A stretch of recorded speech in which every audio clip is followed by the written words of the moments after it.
students, we know how stressful it is to like work, come to school, deal with like our personal life, or, you know, and like everything going on in school, especially during midterms, which is right around this time.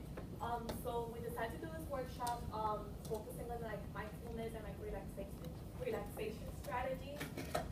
So little like strategies that don't take up a lot of time, like 2-5 minutes of your time, and will help you kind of reduce stress, focus more, and be more productive throughout the day.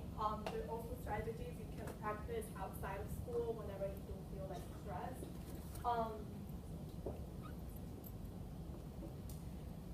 So what is stress?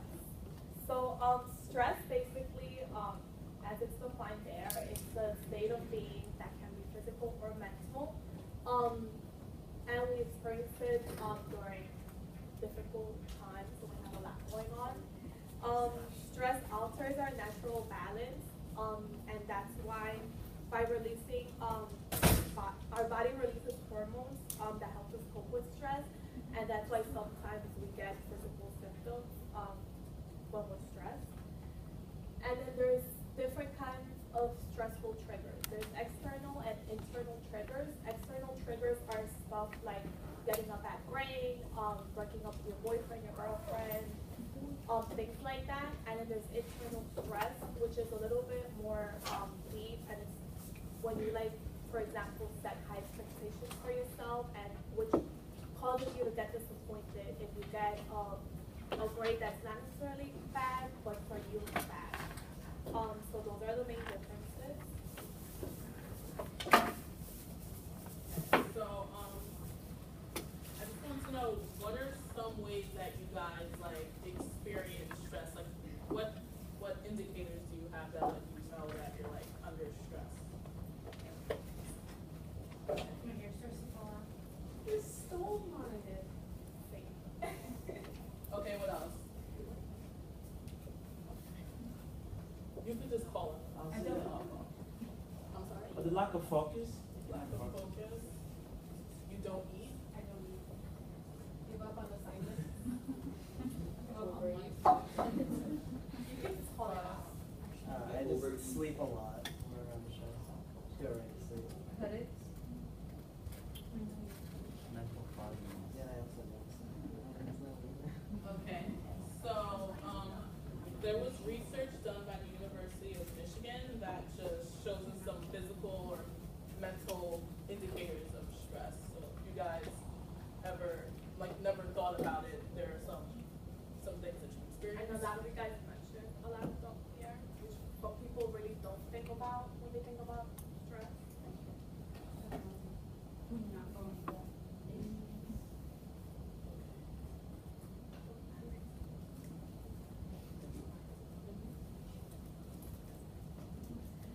So, as college students, we deal with a lot, like I mentioned before. A lot of us work full-time, part-time jobs, even physical jobs.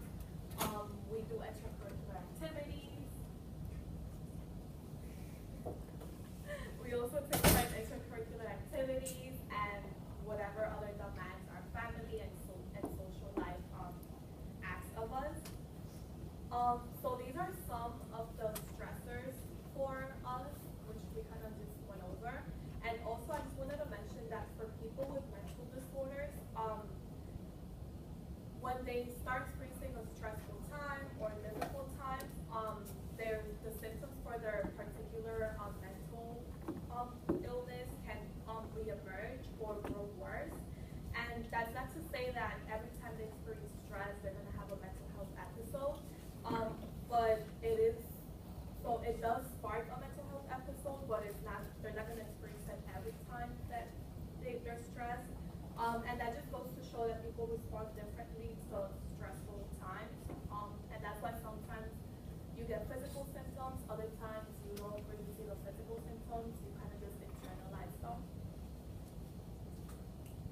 So, stress management is a concept that mental health professionals have created so that during times of stress that we experience, we could use like certain things such as relaxation techniques to kind of alleviate that stress, because there are things that we like to do that are more taxing, such as going to the gym or going out. And if you don't have that time to devote to activities like that, then how are you going to alleviate your stress?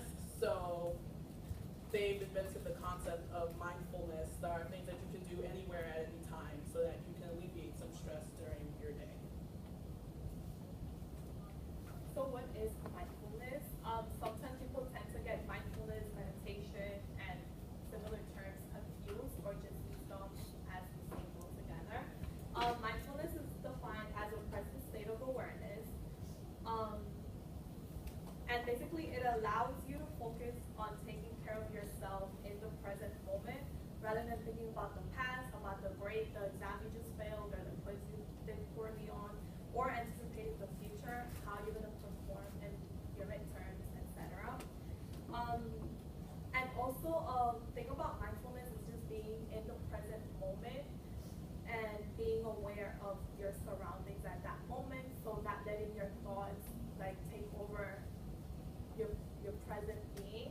And sometimes like we get so preoccupied and busy as students, maybe in the mornings you get coffee or whatever it may be, and you don't even realize it, like when you're sipping it, you don't realize the steam from it, like you're not really using your senses to really feel that little moment, even if it's just like drinking coffee.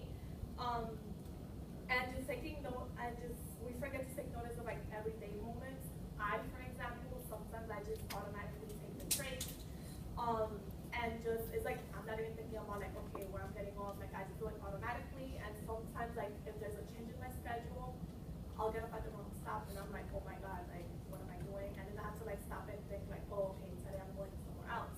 So I'm not sure if you guys experience the same thing, but I have a few friends that have this well.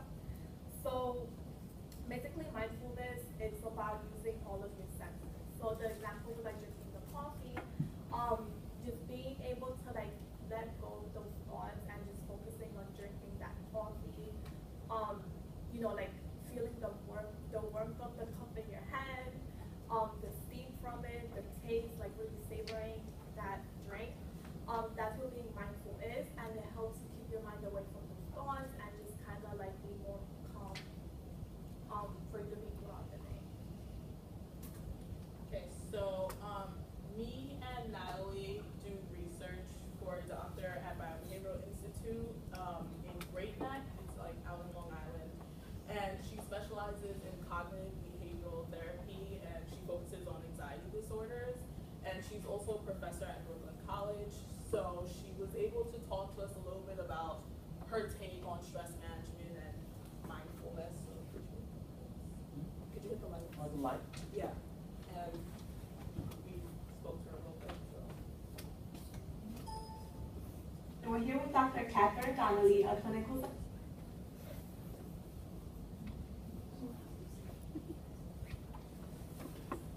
psychologist at Biobehavioral Institute, and we're going to be talking about stress management for college students.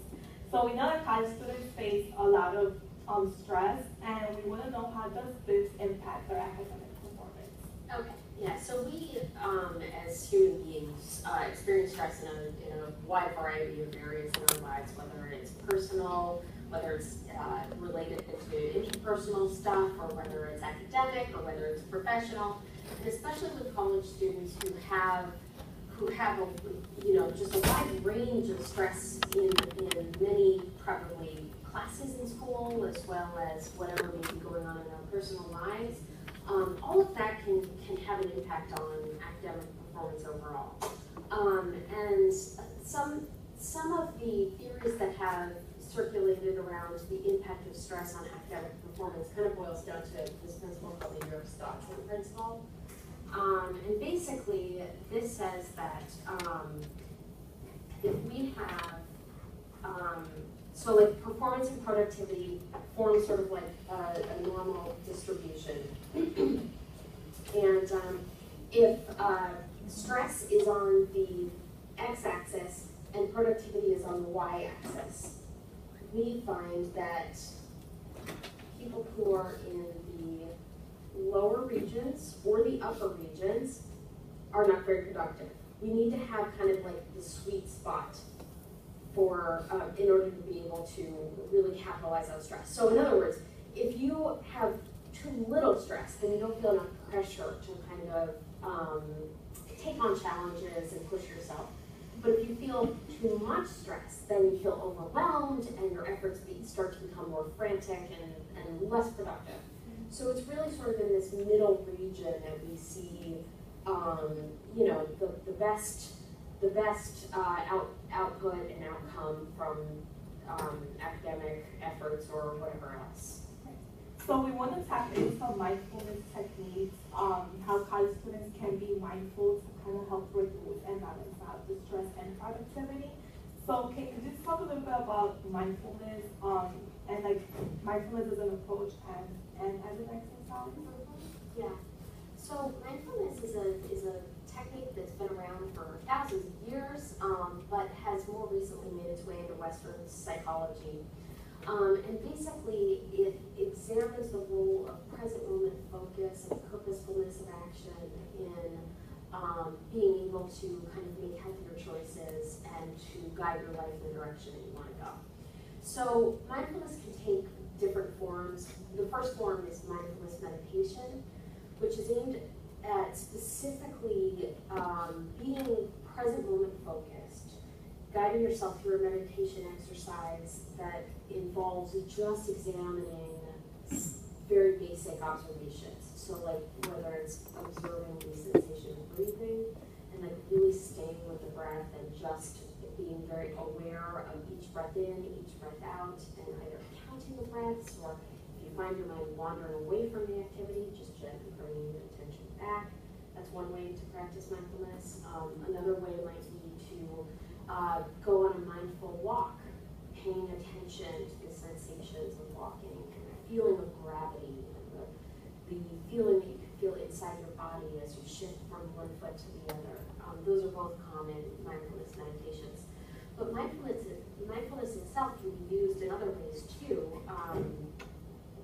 One way that I often encourage if I'm working with college students or anybody else for that matter, is examining of emotional impulses, observing where those impulses are coming from, and kind of choosing among choices and options of what behaviors you could do based on what's important to you and what's good for you.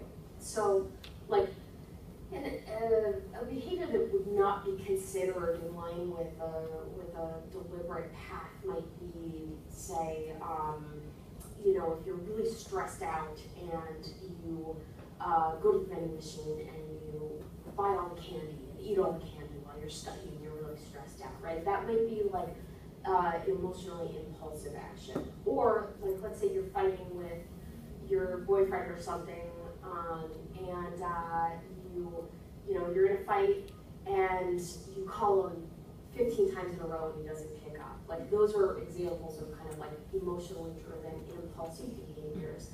The idea behind using mindfulness is to kind of really examine and observe your urges and where those urges are coming from and whether or not they're coming from an emotionally impulsive place, and then choosing between your options. Are you going to choose all candy, or are you going to maybe choose a more kind of deliberate path? So mindfulness is also about being sort of purposeful. The final way that mindfulness can be used as part of a daily practice in a daily routine is by bringing your attention to present moment focus. Really looking at right now, in the moment, what am I paying attention to? So like if you're in class and you find that you're thinking about some other class, maybe a class you have later that day, maybe a paper, oh my God, how am I going to get all this stuff done? The thing to do in those moments to employ mindfulness is to bring your attention onto what you should be paying attention to in that moment, just staying with the present moment. And the idea is if we always do this, we'll find that we have more time and we are more productive. Because what happens if you check out during class and you're thinking about the paper that you have to do later? What the result of that is that you miss what is right in front of you, you feel behind in that class, and then not only do you have to do the paper, but you have to catch up on whatever it was that you missed out on when you were in class. Likewise, if you are, let's say, reading for another class and you find yourself thinking about, some other class or some other assignment you have to do, or how are you going to get to work later on, or, or that fight that you have with your boyfriend, right? Then what you will often find is that you read a whole bunch and you don't even remember anything that you read, and you have no recollection of even reading it. So then what do you have to do? You have to go back and read it all over again. Whereas if we can practice kind of like reorienting ourselves to the present moment periodically throughout whatever activity we're doing, we can make sure that our time is more productive and the time is more quality that we spend on any one activity that we're doing. So what would be some ideal times that students can practice some of these mindfulness techniques? I mean, some of the more practical things and the exercises you can kind of use as you go throughout your day. Getting in the habit of setting aside 1 minute to practice just mindful breathing can be a really good way to integrate this as a practice. But then some of the other things like deliberateness and more of an attitude shift, that likewise you can start to just see things more in terms of deliberateness and present moment focus. Thank you. Thank you very much. Would you like to say anything to the students? I guess, good luck out there. Yeah, you guys go for it. Thank you. Bye.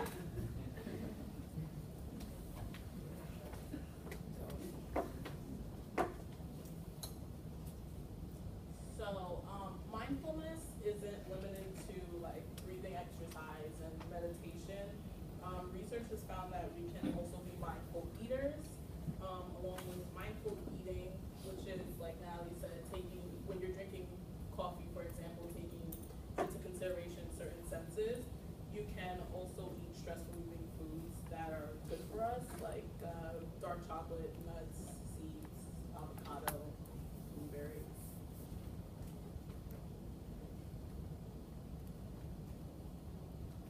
Alright, so we're gonna practice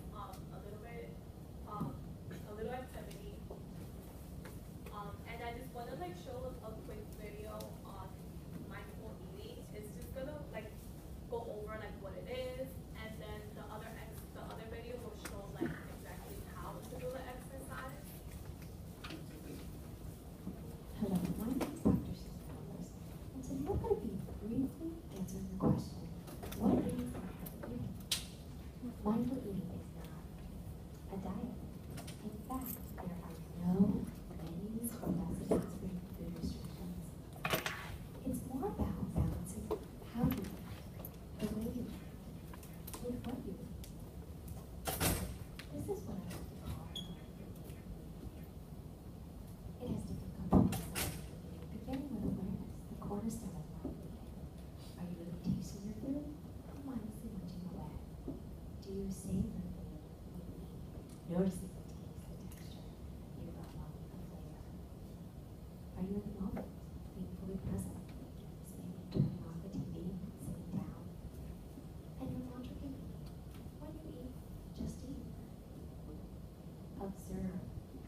anyone have like a preference?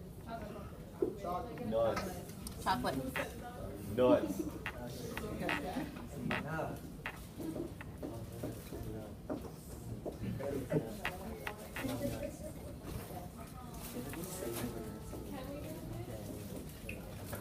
Pretty good.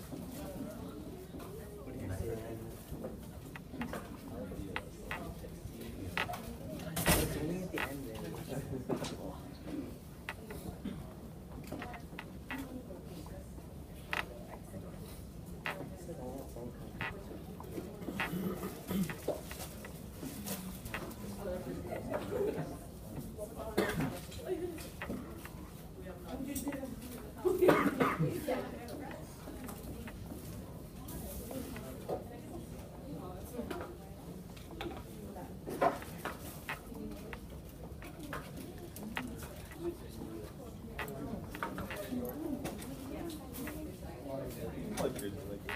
Did anyone want like dark chocolate mix?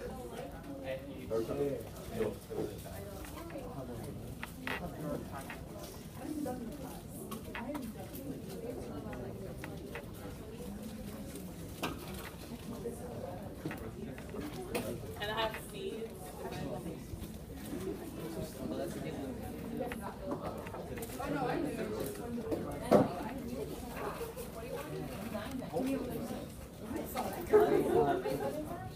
It's York and it's Hershey's.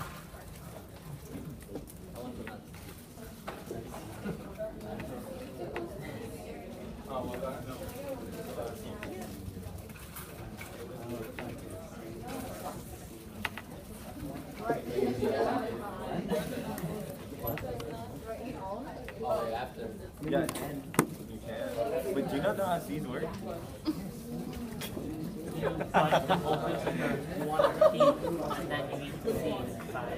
Okay. You want none?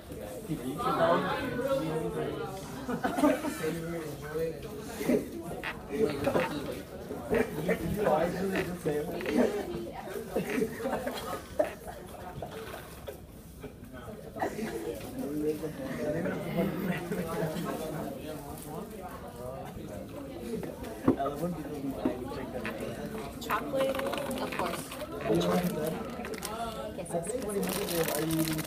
And then you could take more at the end if you want.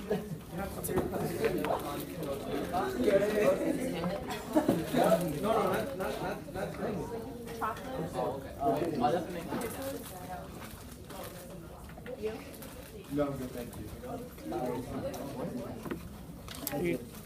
Go then. Okay. Who wants me to? I don't want. You guys can take more at the end, so. I love when I have these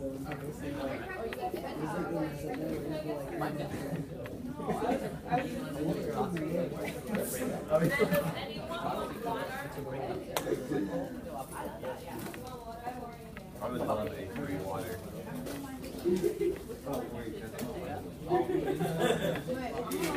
So try to leave chocolate or whatever for the exercise, and then you guys can take more later. You want yours. I mean, you're not gonna like get sick. Have you never had these ones? Have you never had these ones? You've never had seeds before. You can eat them. Not really. You can eat all of them or you can just like, I don't, just because I don't like them. I like them. I do that any questions you didn't. Like, I pay attention. You're not gonna want to get. How many? Yeah, yeah.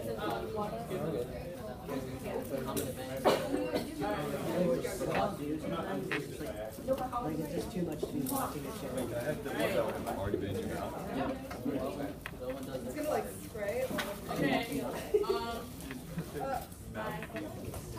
Okay, so we're gonna practice mine. So the other video, it might be a little weird, but like it really shows you like how to do the activity. So just like, bear with the video, and then after you watch it, then we'll do the activity all together, okay?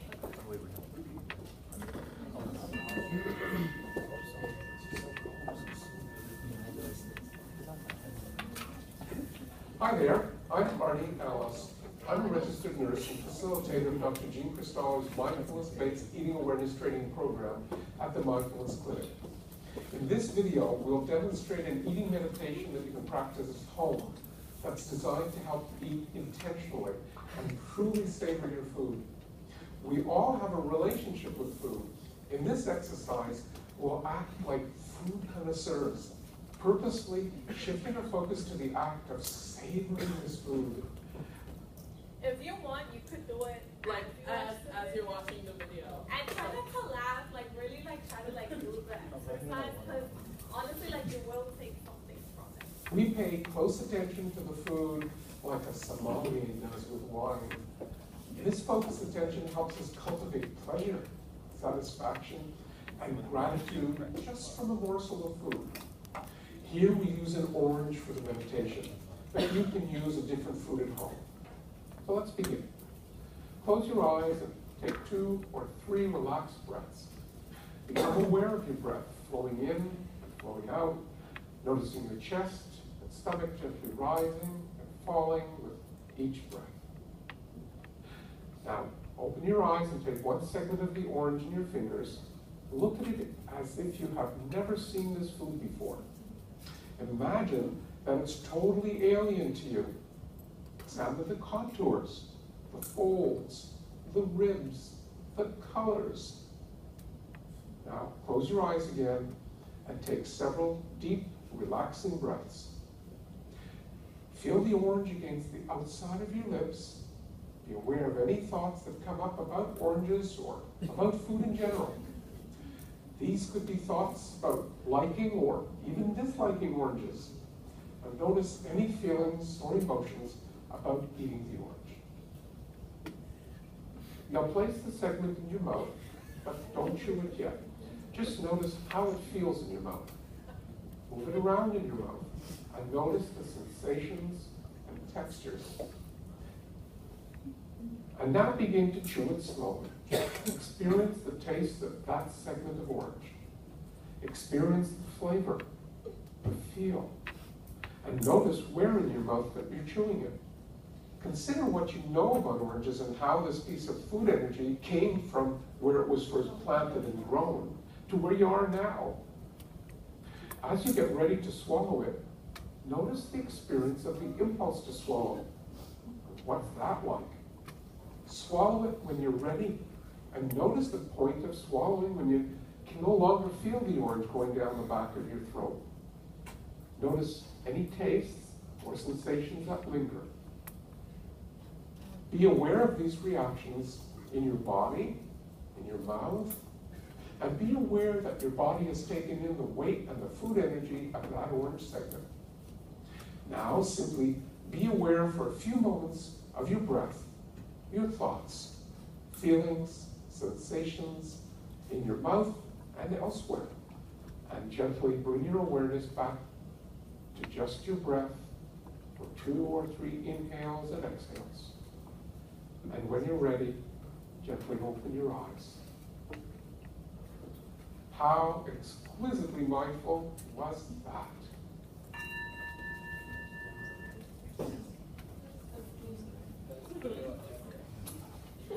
So that's something you guys could also try at home. And the thing about like all these techniques and like this technique and the other techniques we're gonna go over is that it's a skill, and the more you practice it, the more you get out of it. So just like any other, yeah.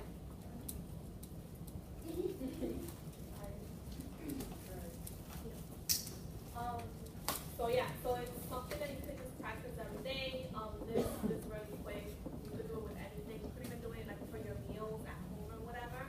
But just like tuning everything out, turning off the TV, like just sitting at the table and like really eating and like enjoying your meal. Not letting yourself get distracted with like text messages or like assignments, stuff that you gotta do. So there's also mindfulness group meditation, which allows you, basically, like, the purpose of it is for you to, like, allow your thoughts to just be thoughts, and for you to see that, they just come and go, and they're not really facts, so you don't really gotta, like, get so attached to them or, like, worry so much about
also it reduces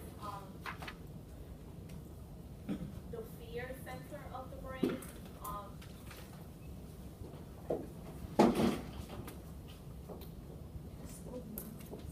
So these are some of the other neurological benefits. It's been empathy and compassion, helps with like depression, other anxiety,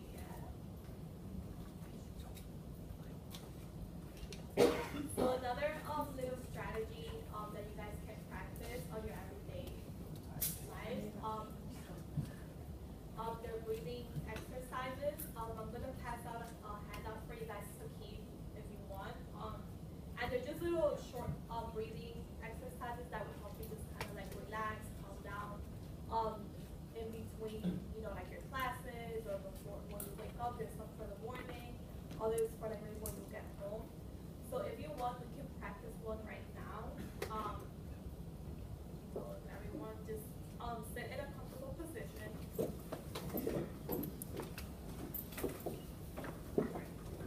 And then put one hand on your belly, just below your ribs, and the other hand on your chest.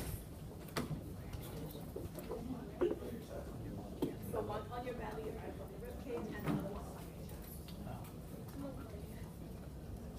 So you're gonna take a deep breath in through your nose and let your belly push out the hand resting on it. Your chest should not move. Breathe out through your pursed lips as if you were whistling. Feel the hand on your belly go in and use it to push all the air out. You can do this 3 to 10 times, but just keep in mind that you should take your time with each breath and really like feel the breath go in and when you let it out. And just be cautious of what you're feeling as you're doing this. The focus is to really focus on that breathing and counting through each breath.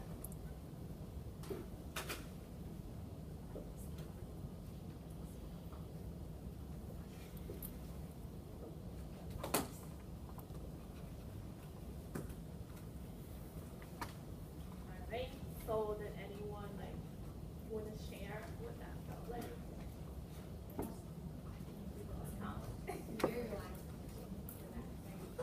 So essentially, like the point of this is to just, you know, like realize that you can take, you know, like a very few minutes out of your day to just practice some of these exercises, and it will help you like be more productive. It will help you, you know, like not worry so much and just more central and like grounded.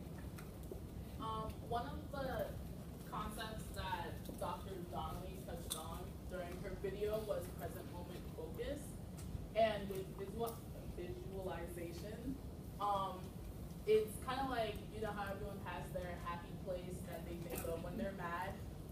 It's actually pretty helpful to have a happy place, because when you're there, not only are you visualizing like a place, you're using other senses like sounds, touches, smells, and it's really helpful like to help us relax and be more grounded when we're at that happy place.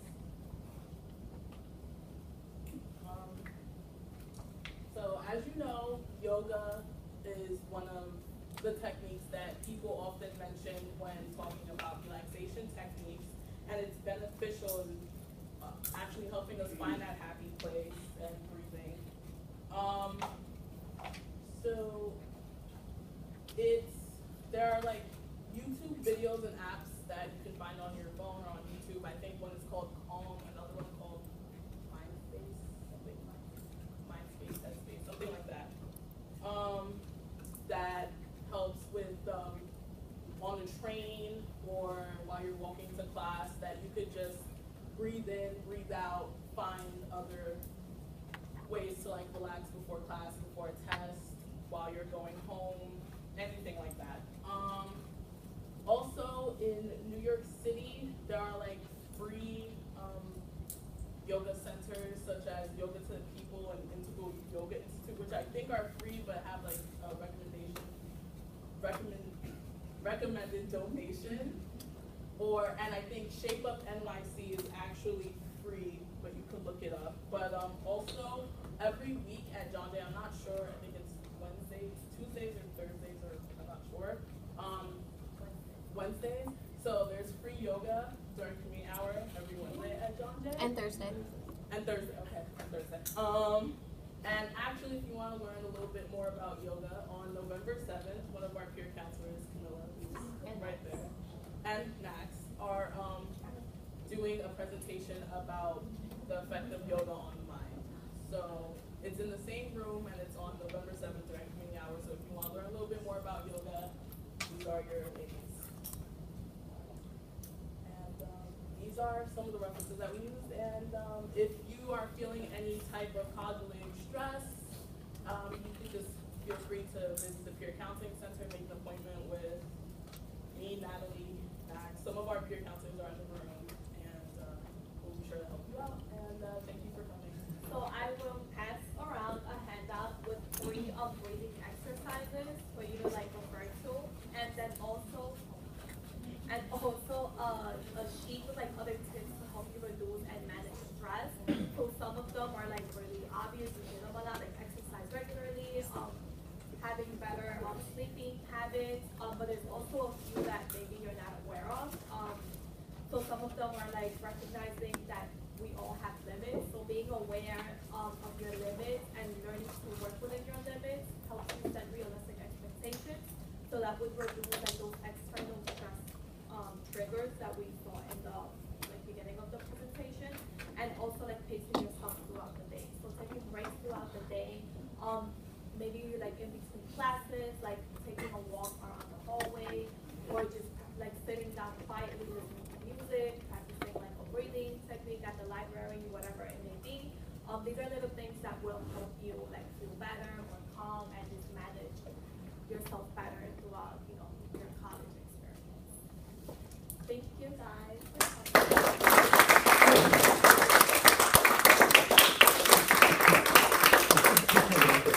If there's anyone that didn't sign in, I'm gonna just, is there anyone that didn't sign in? Okay. I'm gonna pass around the sign up sheet.